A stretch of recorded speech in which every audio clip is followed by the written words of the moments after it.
Hello and welcome to another Sunday podcast. How are you? Hope you're keeping well.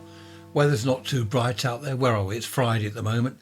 Weather's not too good. It's not cold. 14 centigrade, 57 Fahrenheit.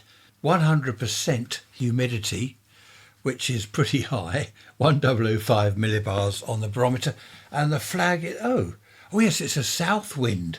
They did say on the forecast it was coming from the south. That's probably why it's not too cold out there. Actually 57 Fahrenheit. That's not too bad at all really, is it? Do you remember I was talking about animals in the house, wildlife in the house? Bob, hello. Bob says, was it your mum? Found a black bear in the kitchen. Obviously come in for something to eat. A black bear. Where was that? Was it Arkansas? I can't remember where you said now, Bob. That's not quite the same as our squirrel coming in, is it? A black bear. Crikey. Actually, that was your mother-in-law, wasn't it, Bob, not your mum? That's scary, isn't it? Fancy going into the kitchen and finding a black bear helping himself to food. Talking of food, we had a lovely afternoon tea. Proper teacups, saucers, a milk jug, a sugar bowl, all the gear beautifully laid out. If you go to rants.info, I've put photos on. You'll see our little tea set on the table. Little sugar lumps, brown or white. No sugar tongs, though. Epic fail, no sugar tongs. Oh dear, that's not good enough. But the milk jug was there, everything was beautiful. The teapot. There's also a picture of a cake stand there. We had scones, quiche. What else was it? Little cakes. You'll see all that on there, on a sort of tiered plate thing. Beautiful it was. We were there for, an hour or so? That was at the High Down, which is just outside Worthing, Goring really, I suppose. The High Down. It used to be Stern's nightclub. I've spent many a night there back in the old days. We won't go into that. Stone the Crows. Stern's nightclub. Dance floor. Bars everywhere. It was amazing. It was an amazing place. I used to go there with my brother-in-law. We had some fun. I might tell you a bit more about that later. But when I was 12 years old, I suppose, there's a big garden there. Huge gardens, now owned by the council, I believe. And my dad, I told my mum and dad about it. I said, I found a huge garden. There's a pond and streams and exotic plants. Where? They said, well, where's this? I said, it's just near Titnor Lane. Go past Titnor Pond. And they said, oh yeah, we know where you mean. What is this place then? I said, come and have a look. So on Sunday, Dad drove up there and I found the gap in the hedge down a steep hill, took Mum and Dad into this huge garden. Wow. They couldn't believe it. They didn't know it was there. They knew there was a big house there, huge house. And we were looking around this garden, looking at all the exotic plants, beautiful pond with fish in. And a lady was coming along pushing an old gentleman in a wheelchair. And she said, what are you doing here? I think she was a nurse. And my dad said, my son found the place and he's just showing us. And she said, well, this is Lord Stern in the wheelchair. Lord Stern, don't you know? What? It's his house and garden. It's private. So my dad said, I'm terribly sorry. We didn't realise. And Lord Stern, he said, that's all right. You're quite welcome to have a look around. You carry on. He said, but perhaps you donate something. What about half a crown? That's 2 and 6pence in the old money. Half a crown. So my dad had to give him half a crown. Lord Stern's loaded, absolutely minted. So we paid the half crown and then we could have a look round the gardens. When he passed away, his wife, what was her name? I forget her name. Lady Stern, eventually, I think, had to go into a home, and she left the whole place to the council, which is rather nice, actually, because the gardens are open. The house, which was that was his private house, that became a nightclub. I didn't like that idea, although I love going to the nightclub. It was one of the best I've ever been to. But I didn't like that idea because that was Lord and Lady Stern's home. And to have kind of raves there and drinking and dancing and debauchery. Well, there wasn't debauchery. Well, not that I saw anyway. We'll move on swiftly again. It just seemed a shame to turn it into a kind of rave like that. But of course now, I believe it's a hotel, the High Down. I believe it's a hotel. And there are plenty of rooms. I have actually been upstairs. When it first opened as a nightclub, a friend of mine worked there and we were allowed to go and have a look upstairs. So we looked around the whole building. There's also an underground. They opened an underground kind of extension to the nightclub with a dance floor and bars. That was pretty good. I spent far too much time up there, to be honest, when I was young. As I said, I might tell you a little bit more about that later, or perhaps another time.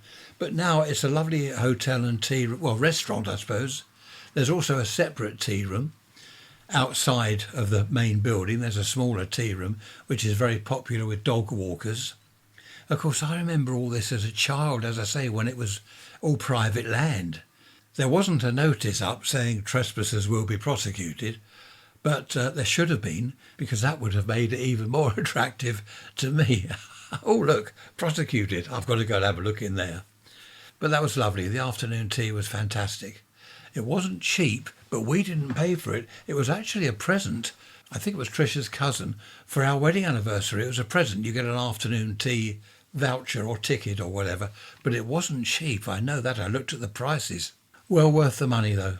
Just briefly, if you're interested, Sir Frederick and Lady Sybil Stern made a huge investment in this obsession that started from 1909. They joined collectors' syndicates to hire plant hunters to go abroad, dangerous places in the world, many places in China, and they all brought back thousands of plants, seeds, cuttings. Lord Stern set up a laboratory in Highdown Tower to count plant chromosomes. He really was fascinated in plants, and the plants there are from all around the world. They're amazing. Some of the small trees and bushes, never seen anything like it before. He shared his experience in public lectures. Oh, and his book, A Chalk Garden. Oh, he wrote a book. After Stern's death in 1967, the gardens have been managed by Worthing Borough Council. Today the gardens are a living library, blah, blah, blah. And that's all down to Lord Frederick and Lady Sybil Stern. Lovely, good job. There are some people like that out there that I know they had money, they're rich, they're loaded, but at least they did something good with the money, then gave the whole lot to the council.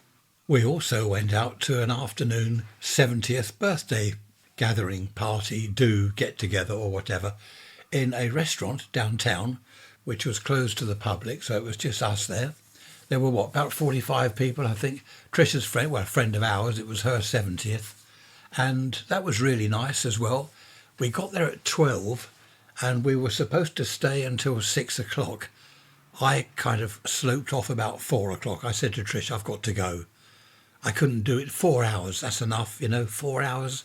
We got home about 4:30, down by the pier, by the seafront there, and we walked back, which is over a mile. That nearly killed me. Not really. We walked back, so that was rather nice. I think my social calendar diary now is empty. I've got nothing else, I don't think. Trisha, funnily enough, she's out later today with her sister and another friend. They're going to Brighton to see, ABBA, the ABBA experiences or something. I can't keep going out. It's all too much for me. I don't want to see ABBA anyway. Whatever it is, ABBA experience or something. She's got a load of stuff booked coming up to... you see, I'm not allowed to say the C word. I'll lose the five. Who was it? Bet me a fiver? Yeah, don't worry. And if I do say the C word, I was thinking about this the other day. If I do happen to mention the proper word, all I would do is edit it out of the audio. Take it out. So you can't win your fiver because I can't lose, can I? Anyway, I won't do that. Honestly, if I do say the full word, I will leave it in and I will give you your £5 note. Talking of food, restaurants and all that, when I was a boy in the old days, if you went out for a meal, you had a proper plate, knife and fork, all the gear, perhaps a napkin. It was all laid out nicely. This is a proper restaurant. I don't mean down the chippy where you can eat in or take away a newspaper. Proper restaurant. Even when I was in my, teens, 20s, 30s, it was rather nice. You sat down, people wore a tie. People don't wear tie anymore. Jacket, trousers, shirt, they don't do that. Jeans and T-shirt, which is a shame, I think. These days, if you go out for a meal, why is it, Trish mentioned this the other day, she pointed this out to me, why is it that your food very often isn't on a plate, it's on a piece of wood or a piece of slate? Slate you put on the roof of your house, don't you? You don't use slate as a plate. If you have, sides or whatever, what are they? French fry, I don't know, chips. I'll be common, shall I? Or what in it? Let's have chips in it. And you have chips in a tin bucket. Is that a bit. Can you imagine in the old days, if you go to a restaurant and you have chips or something with your food, if they turned up in a little metal bucket, you'd say, hey, what's going on here? I don't want a metal bucket. Why is my dinner on a piece of wood? Don't you have plates? It's odd though, isn't it? These days, how things have changed so much. And tea these days, a cup of tea in a cafe or wherever, it's just in a mug, isn't it? You don't get the cup and saucer anymore. I know in a cafe, you get builders there on their tea break. They don't want a cup and saucer and a dainty little milk jug, do they? And a little sugar bowl. You want tea in a mug, innit, or what? So that's fair enough. And doorstep sandwiches. There was a little cafe near, what was it called? Derrick's Cafe, near West Worthing railway station. And the sandwiches in there, each slice of bread, you put the two pieces of bread together, okay? Each slice was at least an inch thick. So you've got a 2-inch sandwich, plus all the stuff in the sandwich, sausage, bacon, eggs. He put everything in the sandwich, and it's about 6 inches thick. And you see these chaps in there trying to get their mouths around these things.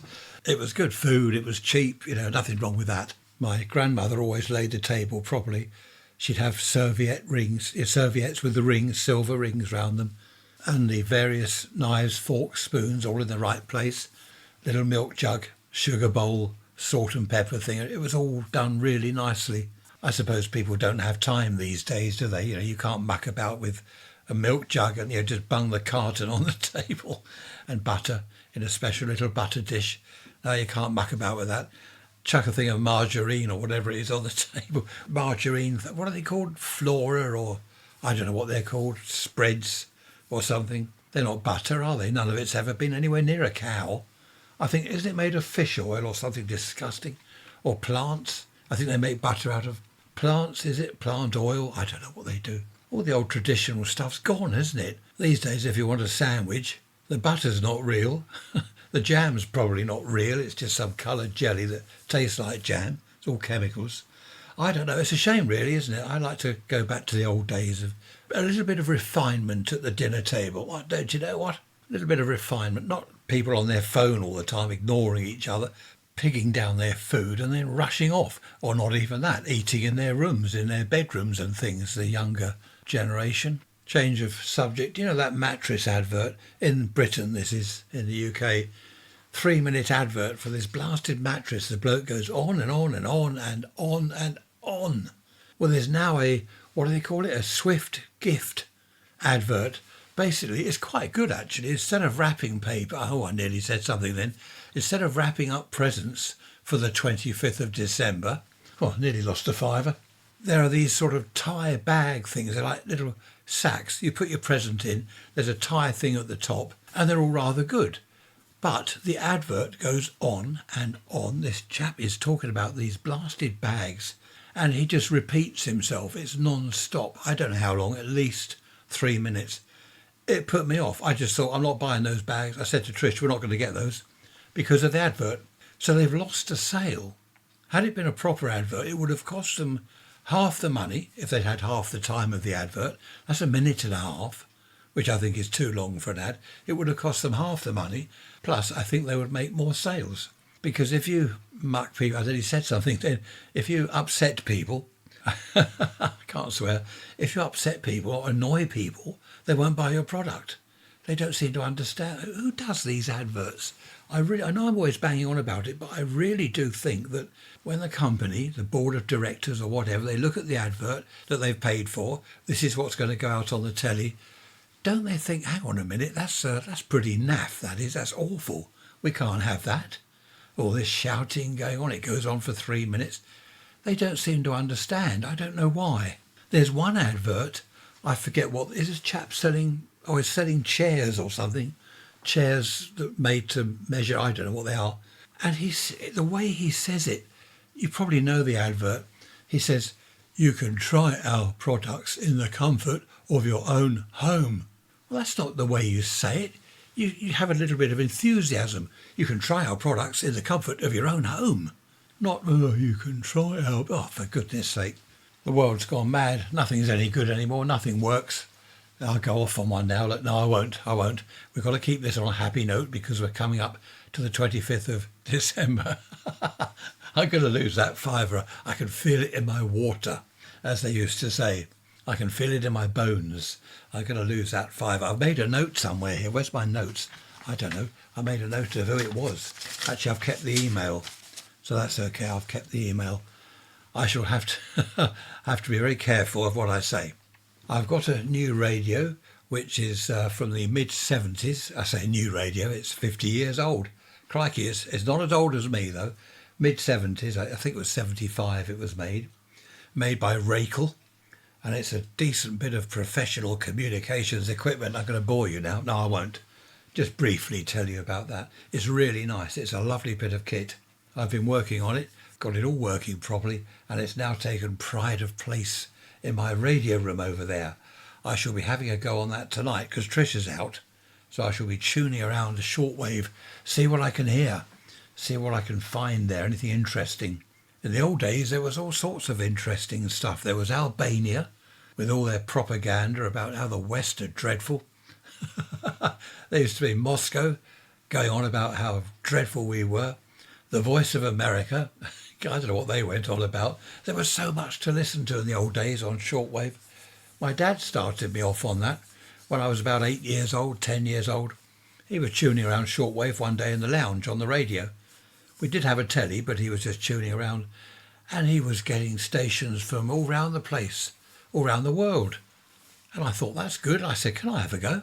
Go on then, he said. I sat on the arm of this armchair, tuned around the radio. That was it. Never looked back. Unfortunately, Tricia would probably say. I said to a friend of mine, I'm not quite sure where to put this radio. Tricia said, I'll tell you where to put it. That's nice, isn't it? I'm a little bit messed up time-wise this week, what with all these social gatherings and things I've had to do. It's now, what is the time now? It's 2:45 in the afternoon, and do you know it's getting dark? I don't know, I don't like the winter, it's getting dark. But we're not going to have doom and gloom. We shall be positive. On a positive note, look forward to the spring. Some of my bulbs have come up already. I think there might be snowdrops, I can't remember. I put all the bulbs everywhere in the garden, and I don't know what I've put where now, some daffodils, tulips, crocus. However, we will find out when they pop up. But some of them are coming up already. I don't know whether it's because it's been mild, perhaps they think it's the spring. It doesn't matter, does it? Gary is still stomping around the garden. He's out every day now, stomping around, eating weeds, enjoying himself.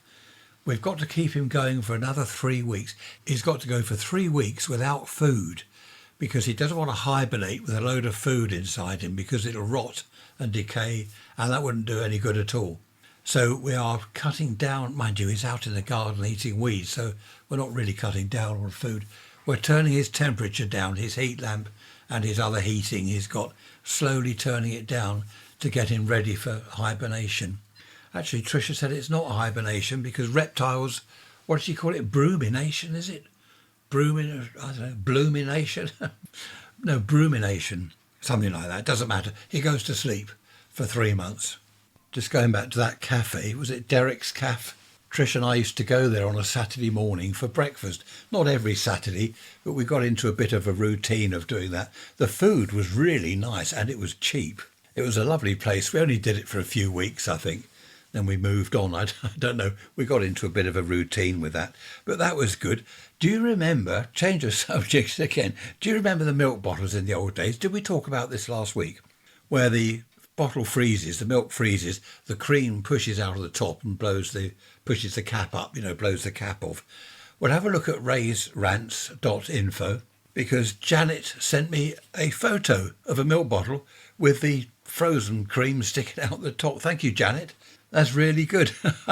So I'm going to put that on rants.info in a minute. Well, not in a minute, when I finish this episode. That's if I remember. You know what I'm like, I'll probably forget. Was your bonfire night good? Now, this is only in Britain because you don't have Guy Fawkes' night abroad, do you? Because he was here, he was trying to blow up Parliament here. So was your bonfire night good? What did you do? Did you go out and blow things up, set fire to stuff? Did you have a huge bonfire in a field? Oh, that's what we used to do as kids. It was wonderful. We'd all collect wood and furniture and stack it up on a bit of waste ground, set fire to the whole thing. There's fireworks going off, bangers and rockets.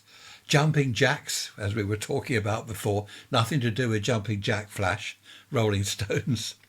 But it was brilliant in the old days. I saw a thing the other day on, where was it, somewhere online.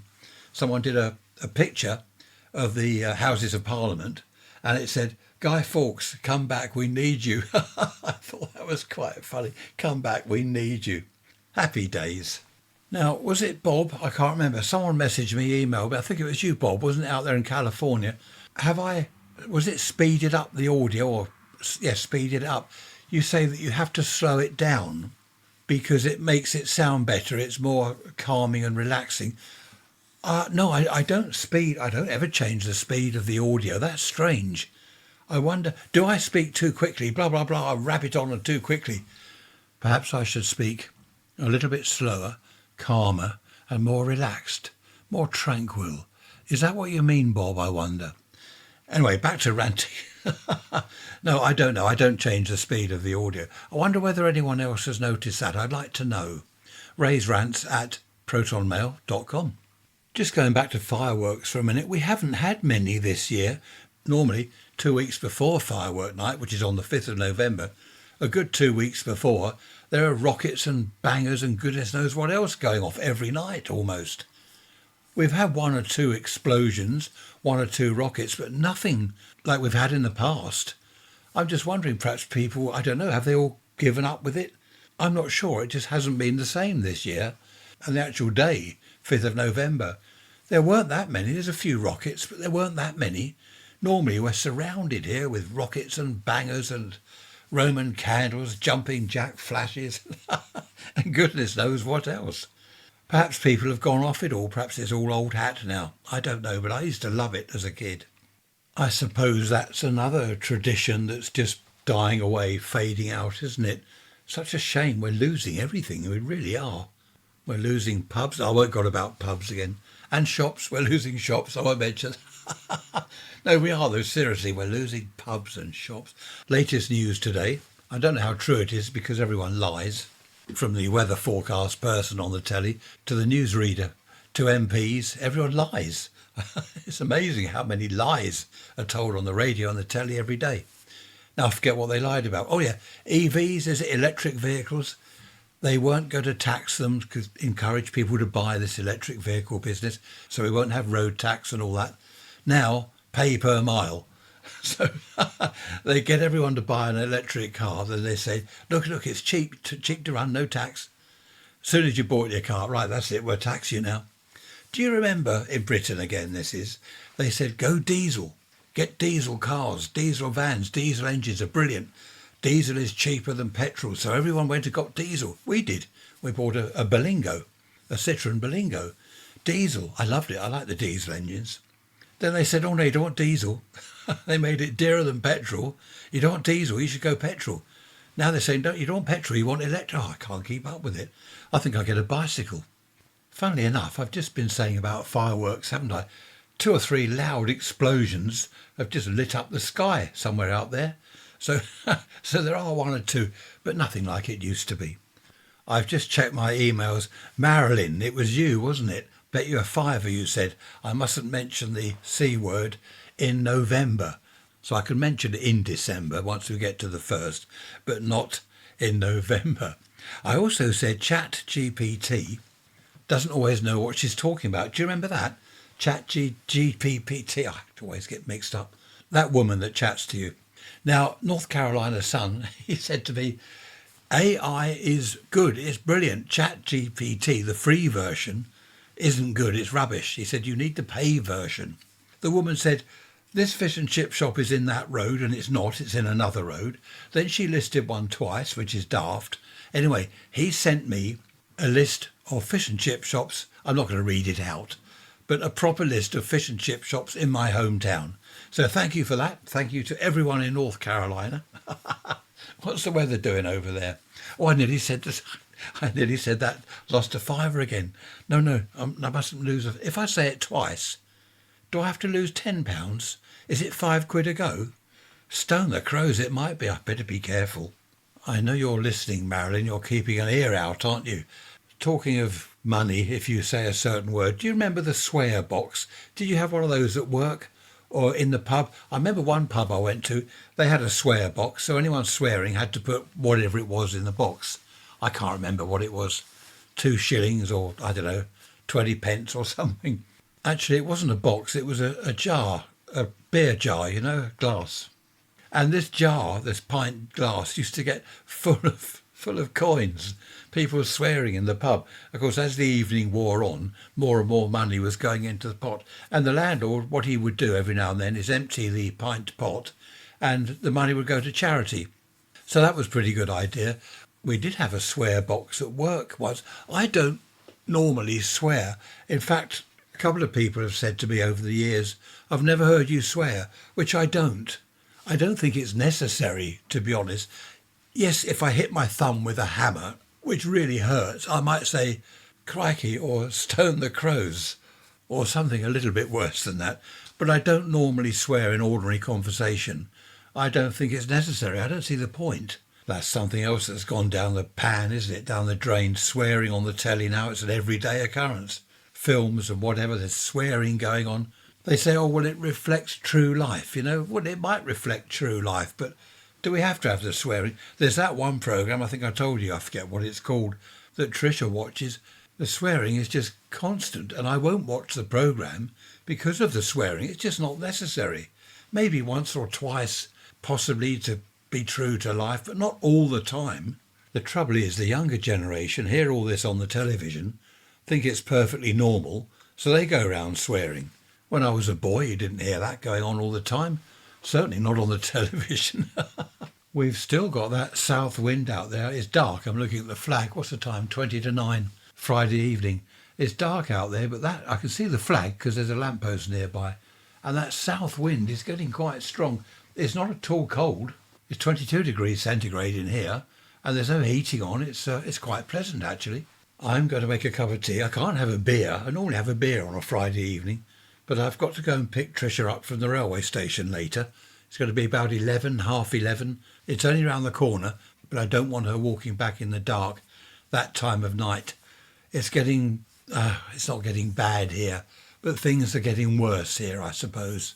I wouldn't walk anywhere. I wouldn't walk round to the local shops at this time of night. Well, any time when it's dark. I wouldn't walk round to the local shops. You just don't know who you're going to meet. People hanging about on street corners and all that. They were saying on the telly the other day, do you feel safe in Britain anymore? And people were saying no. And I've got to be honest, I don't feel safe. So I'm going to drive round to the station. It's literally round the corner, but I'm going to drive round and pick Trisha up from the station. So I'm going to have a cup of tea. Many years ago, I knew this French chap, Bernard his name was. We went round to his place, him and his wife, for dinner one evening. We sat at the big table in the dining room, rather nice. They were friends of ours. And we had a huge plate each, and we helped ourselves. It was all done as the French do it, French bread and all that stuff. I don't know what else the French do. So we finished our first course, and his wife said, right, who wants whatever next? And we said, yes, please. And I noticed that Bernard was wiping his plate, his empty plate, the dirty plate, with a piece of bread. And he cleaned all the plate with this piece of bread, ate the bread, and that was that. And I thought, surely we're having clean plates for the next course. No, we didn't. We kept the same plate, which was a bit odd. So we had the next course. We did the same. We wiped our plate with the bread. Then we had the next course, and he didn't eat all of his. So what did he do? With a knife, he scraped the food that was left on the plate onto the table, in the middle of the table. So we're looking at each other thinking, well, don't they have a dishwasher? Don't they wash up or anything? Actually, it was the days before dishwashers.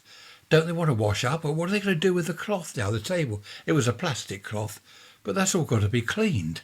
We then had the next course, whatever that was, and we're all cleaning the plates and bits of bread. And I thought, I know what they're going to do after the meal. Because the plates are clean with bits of bread and that all cleaned up, they'll put them straight back in the cupboard without washing them.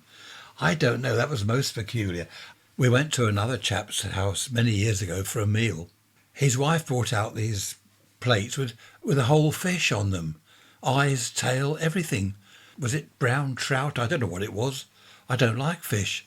And I'm looking at this fish and the fish is looking at me. I didn't know what to do with it.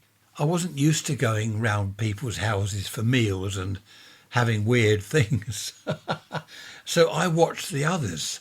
And this chap, he cut the head off this fish and the tail, and he sort of opened it up, and I thought, I'm not doing this. I don't want it. I pretended I had a bad stomach. I said, I'm sorry, I can't eat fish. I said, my stomach's playing up a bit. It was awful. Somewhere else we went, I remember that. Corn on the cob, isn't it? Sweet corn or whatever. I don't like that. I don't like anything. I like beans on toast with brown sauce. So they've got two little forks and they're sticking them. I'm watching other people stick these little fork things in each end, hold it up to your face like Henry VIII eating a chicken, munching these cob things or corn things off the cob thing. I don't know. I don't like all that sort of thing. But what I did like was our afternoon tea at the High Down. That was rather pleasant. I don't like five-star hotels. Trish says to me, why don't you list what you do like? It'll be a lot quicker. Well, I just have. I like beans on toast with brown sauce. I don't like five-star hotels, even four-star. I don't like posh, because you know what happens? Waiters hover. They hover. If your glass is half empty, they'll come and top it up. I might not want more. So they give me wine. I don't want wine. You can't have a pint of beer because it's not good enough for the posh restaurant. Give us a pint, mate. Hey, we don't serve beer. You want to go to the pub down the road? I just don't like waiters hanging around me and every 2 seconds. Are you all right? Is that all right? So yes, it's fine. Clear off. Why do they wait till you've just taken a mouthful of food before they say, is everything all right? Everything to your liking? Then you say, well, yeah, lovely, thank you. They do it deliberately. Idiots, that's what they are. Idiots, surrounded by fools. Did I tell you that Trish left me homemade curry for dinner this evening, which I had, with homemade mango chutney? She made that a couple of weeks ago. That's really nice. This stuff you get from the supermarket, it's disgusting. It's not proper mango chutney at all. It doesn't even taste of mangoes. They're not cheap, are they, mangoes? They're not cheap at all. But I do like all this homemade stuff because you know what's in it. It's not full of chemicals and additives and dreadful colouring and goodness knows what else. I grew up, as I expect anyone of my age did, with homemade food. My mum used to bake pies and cakes and make all her own dishes, all her own meals. Didn't have anything out of packets. We had stuff out of tins sometimes, of course. You get certain things in tins. But there weren't all these ready-mixed things and ready-made rubbish things. And that's what I really like about Trisha's food. It's all homemade. She's made recently, what's she done? Vegetarian sausage rolls. You know I don't eat meat. And it's really nice, all this stuff. In fact, some of the meat eaters in the family, they love her vegetarian sausage rolls. They're really good. But I do like all this homemade stuff. I think it's important. They say you are what you eat. Don't eat what I eat, then you look like me. No, seriously, it is nice. She is making mince pies. I can say that. I don't owe anyone a fiver at Marion, do I? Is it Marion or Marilyn? Now I've forgotten who you are. Stone the crows. So, yes, mince pies, they're nice. She makes her own something pudding, sea pudding. Got to be careful here. And all that stuff that goes with it, you know, nut roast. I like nut roast. Tricia will have a bit of turkey, but I like nut roast. Sprouts. Why am I talking about food? Do you know what I've just done? It's awful. It's now 9:30 Friday evening. I've just been downstairs. I was going to make tea, wasn't I? I didn't make tea. I had a bowl of shredded, not shreddies, what are they called? Bite-sized shredded wheat. A whole bowl full. I've already had curry earlier. When Trish is away, when the cat's away, the mice will play. I do this. Whenever she goes out, I start eating. I've hidden the bowl and the spoon in the dishwasher. She'll see it, though. She'll see it in there and she'll say, what did you have? I used to love my mum's cooking and Trisha's cooking. I love that. It's really good. I've been so lucky because a friend of mine, his mum, couldn't cook. Well, she tried. She made meals, but they were awful. He used to say to me, my mum's meals are dreadful. She can't cook. They're inedible. He'd go out and get fish and chips after he'd wasted this meal, put it in the bin. She really couldn't cook. So I've been very lucky with my mum and Trisha, of course. This chap used to drink Guinness in the bath. Guinness is good for you, isn't it? They used to say it's good for you. Perhaps he had that instead of dinner because his mum couldn't cook. Fancy drinking Guinness in the bath. A friend of ours, she used to eat cake in the bath. Bless her cotton socks. She's gone now. She passed away. Eating cake in the bath. I eat sandwiches, jam sandwiches in bed. Jam sandwiches with a cup of tea, preferably blackcurrant jam. That's my favourite. And a friend of ours, Dave, he thinks that's disgusting. Whenever I mention it, I mention it deliberately. I say, Dave, guess what? I had some jam sandwiches in bed last night. Oh, no, that's disgusting. There's crumbs everywhere. How could you eat, in bed? Oh, it's disgusting. He really has got a thing against it. So whenever I see him, I tell him I had sandwiches in bed again. I think that may have come from my childhood because I'd get sent to bed, say it's 8 o'clock in the evening, and I'd listen to my radio. I'd listen to a play. Was it Armchair Theatre? Whatever was on the BBC. So I'd be in my bed hiding under the sheets, listening to the radio by the bed. I had this old valve radio, tube radio, and the dial would light up. It was lovely. And I'd listen to the play. But what I would do before I went to bed, I'd go and grab some biscuits from the kitchen. And of course, they are very crumbly. McVitie's digestive biscuits, very crumbly. So in the morning, my bed's full of crumbs. And my mum used to say, have you been eating biscuits in bed again? No, it wasn't me. Of course it was me. No one else had been in my bed. But that was great. I used to like that. And comics. I'd read comics under the sheets. And we had the blanket, of course, candlewick, bedspread, and the eider down and all that nonsense. Excellent. Proper beds. Not like this modern rubbish where the quilt kind of walks across the bed and ends up half on the floor. It's dreadful. I like a proper bed. Proper sheets, blankets, candlewick bedspread. They were nice. Do you remember those? Candlewick bedspread. Proper eider down. Proper pillow and all that stuff. I don't know. That's something else that's gone, isn't it? Proper beds and all that business. Do you remember the bolster pillows? What were they for, these big bolster pillows, they used to call them? Not sure what they were for. They were very long and round and hard as rock. I don't know what you were supposed to do with those. And in the winter I was forced, I say forced because I was, to wear a bodice. Do you remember a bodice? It was like a vest thing with little buttons at the top. Rubber buttons they were, rubber. A bodice. Goodness knows what that was meant. I thought you should wear a vest. I've no idea what a bodice was supposed to be. To be honest, it is just as well that's gone. There are some things that we are better off without, and a bodice is one of them. Bodice? Dreadful. What is it? I think it's not a bodice. That's what we used to call it. My mum called it a bodice. It says here a bodice is an article of clothing traditionally for women and girls. Well, I wasn't a girl. Covering the torso from the neck to the waist. The term typically refers to a specific type of upper garment common in Europe during the 16th to 18th century. I didn't live then. What's all this? The name bodice is etymologically an odd plural spelling of body and comes from an older garment called a pair of bodies.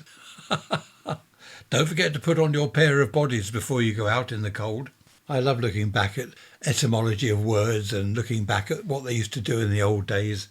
My mum did call it a bodice. Okay, let's have an email splurge, shall we? raiserants@protonmail.com. Who remembers the bodice? Were you forced to wear a pair of bodies to school in the old days? Do let me know. Staying back in the old days, one thing I used to like as a kid, well, not a kid, sort of 12 years old, I suppose. Bear in mind that the war in the 40s was only 10 years behind my sort of childhood, if you like. And there were rumours going around. I remember all this. Kids at school would say, there's something in the woods. There's underground tunnels. There's secret bunkers, which there were. There are secret bunkers around today. And I used to love going around with a couple of friends looking for these bunkers. You'd hear a rumour. There's something out, where was it, Brooklands Boating Lake or whatever it's called, on the way to Lancing. Look it up on the map. Someone said, under Brooklands, under the green there, there's underground tunnels and rooms and a secret bunker. So, of course, we're poking around over there and we found what appeared to be an air vent. Sort of in the middle of nowhere, this air vent coming out of the ground. What's that? Is that an air vent for some secret bunker? I loved all that sort of thing because, as I say, the war was only like 10 years ago. So there was all sorts to explore and find. Up at High Down on the hill, actually at the back of the Stearns house that I just mentioned earlier, the High Down Hotel, if you carry on up the hill there, there's a reservoir, a huge underground reservoir, obviously being up the hill so the water can run down the hill to the houses. Anyway, yeah, basic physics. We tried to get in there. Now, obviously you can't get in there, but we listened. There are vents, there are hatches and things, and we listen, and you can hear water running, and it sounds like a huge room. Well, it is. There's like a raised mound, only about 2 or 3 feet. It's raised over the whole reservoir area. And we tried to get in there. Of course, there's padlocks and all sorts. You can't get in there. They can't have people poking around in there and drowning. But I would love, even now, I'd love to go and have a look at the High Down Reservoir. And up at the golf course, behind Worthing, there's a golf course. Up there, there's some underground, I think that's a reservoir as well. Southern Water, is it? There's a notice, Southern Water, keep out. Keep out? That invites you in, doesn't it? Keep out. Ooh, it might as well say, come in, please. Then there's Truleigh Hill, right at the back of Shore. When I say at the back or behind, I mean to the north. You can't really say behind a town, can you? I say that, I suppose, because we're on the coast. So you can't go too far south because you're in the sea. So at the back of Worthing means north. So up at Truleigh Hill, north of Shoreham, there's a bungalow up there. Now, I first heard about this when I went to work. It is absolutely full of radio gear. It's surrounded by aerials and towers, and it's full of radio gear. I went up there on my bike. Can you believe it? It's something like 500 feet above ground level, a huge hill, miles away from where I lived. I cycled up there. And I looked at this bungalow. Of course, you can't get in it. But I have since known people that worked there, and they told me all about that. And there's underground places under the bungalow. Apparently, they used bungalows because in the war, enemy aircraft, spotter planes, they just think, well, it's a bungalow, not going to bomb that. They didn't have all the aerials around it then. They're not going to bomb a bungalow that's just in the middle of nowhere. The same with Bletchley Park. Bletchley, is it what, the mansion house there? It's just a big house. It's a big mansion. Had they covered it with aerials and all sorts of army gear and vehicles all round it, it would probably have been bombed. But Truleigh Hill up there, we went up there recently, a couple of years ago. There's a load of stuff up there. It's amazing, underground stuff. Of course, you can't get in there. A friend of mine's been there. He's been in the underground bit, told me all about it. Back then as kids, as I've said about Shoreham, there was a rifle range collecting the little brass shells from the rifle range. There was so much to do, and that brings me on nicely to a photo I saw somewhere online the other day. At the top half of the photo, there's 4 children sitting on a sofa, all on their phones, all going on their phones, their iPhones. The bottom half of the photo, 4 kids playing out in the snow, and at the top it says Children in the Winter 2025. Then at the bottom one, Children in the Winter 1975. In 75, kids were out in the snow. In 2025, snow or not, they're not interested. They're on their phones. Anyway, that summed it up nicely for me. What's that dinging now going on? It's now Saturday, by the way. Beautiful day, sunshine, no wind, blue sky, about 13 degrees centigrade out there. Double that and add 30 is 26, 56. That'll do, about 56 Fahrenheit, so that's not too bad, is it? I hear the BBC have upset Donald Trump. Won't go into that. There's so much going on at the moment, so much fake news and goodness knows what. People have said to me over the years, did you have fake news back in the old days? Well, I don't know, probably, but because there was no internet, we didn't sort of know about it. You'd hear the news on the telly or the radio, and that was just the news. Oh, that's happened. Oh, fair enough. Well, that's a shame. That's a disaster. You just kind of accepted it, and whatever was written in newspapers, you sort of accepted it. Whereas now, everything is questioned, isn't it? And people in the know will come along and say, hang on, that's not right. I was there. I know that didn't happen. Whereas in the old days, it was just radio, TV, newspapers. That's the only news you had. Oh, and of course, down the pub, when you're old enough to go down the pub, where else? Always down the pub, aren't we? All the news from the locals. Did you hear about so-and-so? You heard about, what's his name, shop, the greengrocer? No, what's that? Oh, yeah, blah, blah, blah, this happened, that happened. And some people worked in London. They commuted. And they'd come into the pub in the evening. Oh, I'll tell you what happened at Putney today. Whatever happened in Putney today, wasn't on the main news, BBC or ITV News. There was no internet, so you don't know what happened in Putney today. But you do, because the chap in the pub works up there and he's just got back on the train from Putney. Also, anyone that worked on the railway, they were a good source of news. You get a train coming from London Bridge or Victoria, coming down to Brighton or wherever. The driver or the conductor might say to someone at Brighton, "Oh, I tell you what happened in London today?" And the news came down on the train like that. And it might have only happened 2 hours ago. Okay, it's not big enough news to be on the radio or the telly, but the train driver or the conductor, he knew about this and he's told people at Brighton.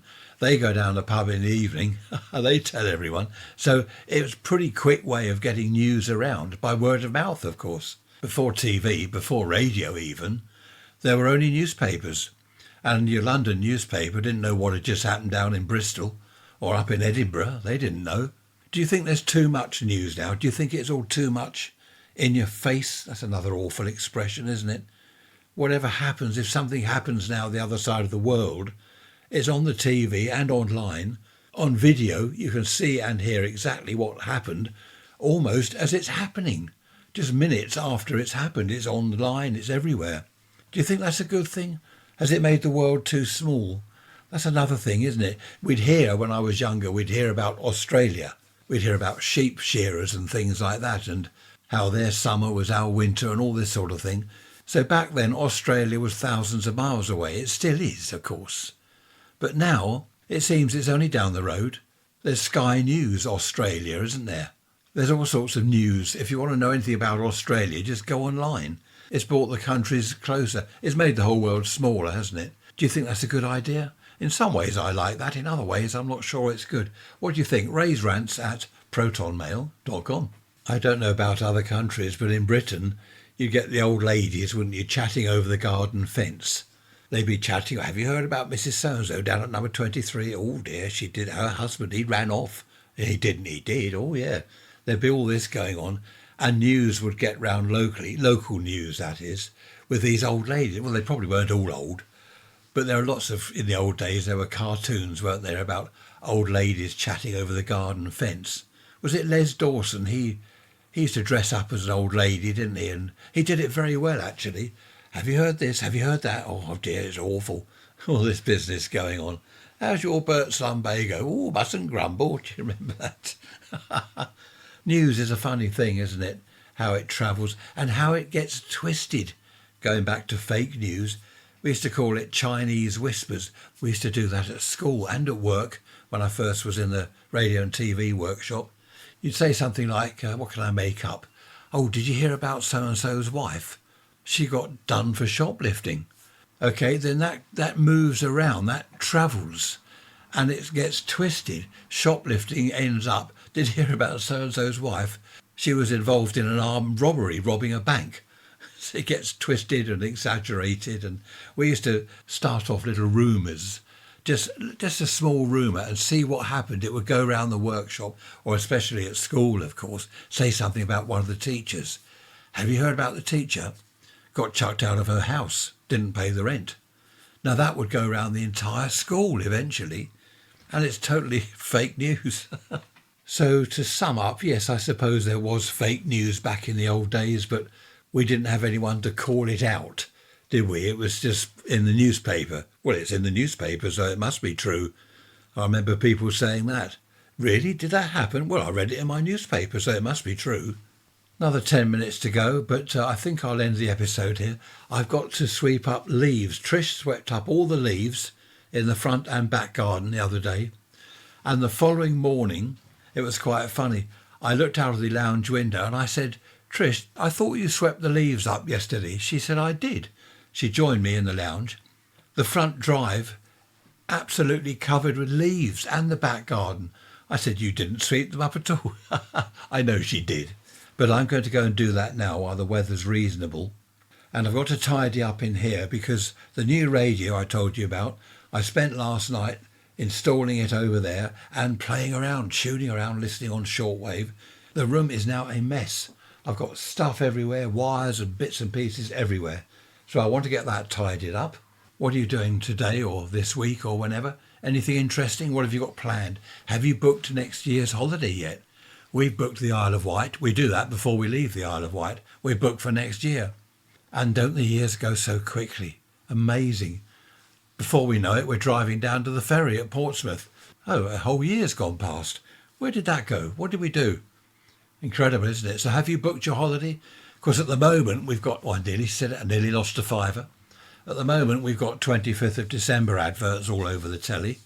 As soon as that is over, it's holidays, isn't it, on the telly? Book your holiday now, 10% discount. Go to Greece, go here, go to Spain, go everywhere. We've got ours booked. We don't go to Greece. We've done all that. We've done Spain, we've done Portugal, Greece. We've done all that lot, Cyprus. Lovely, it really is lovely, but we've done it. So we now go to the Isle of Wight. Well, you could say, well, you've done that. Every year you do that, sometimes twice. Yes, I know, but it's just down the road, isn't it? It's so easy to get to. We can leave here at 8 in the morning and we can be on the island by, 10:30? Say it's an hour down there, that's 9 o'clock. The ferry is 3/4 of an hour. That takes us, say 10, 10:30. We can be there. There's no hours and hours of travelling and driving and airports and all that nonsense. Delays, sitting on the tarmac for 6 years. 6 hours perhaps. Okay, be good, be bad. If you're bad, don't get caught. Oh yes, also reminds me, Bob saying, have I speeded up? Is it speeded or sped up the recording? So I'm talking like that all very fast. What do you think? Do you prefer slow, more relaxed chatting like this? Or do you want me to just sort of rant on and rave and go on like I do like this very quickly and talk a load of rubbish for almost an hour? Do let me know. Raise rants@protonmail.com. See you on Wednesday. Thanks for listening as always. Thoroughly enjoyed your company. Bye-bye for now.